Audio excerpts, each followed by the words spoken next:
এই যে হিরো, সেদিন তো খুব বড় বড় কথা বলেছিলি, এখন কি বলবি? আরে ছাড়ুন না স্যার, একটা টার্গেট তো ফিনিশ হয়ে গেছে, আর একটাও হয়ে যাবে।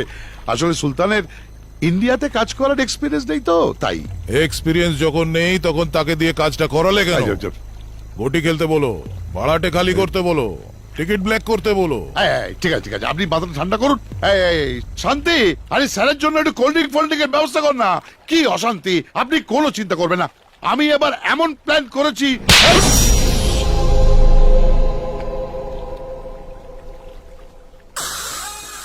অনেক কথা হয়েছে, and now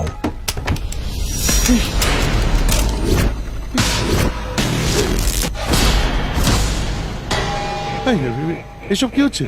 হ্যাঁ বাবা আমার, এই বন্দুকটা নামা নামা।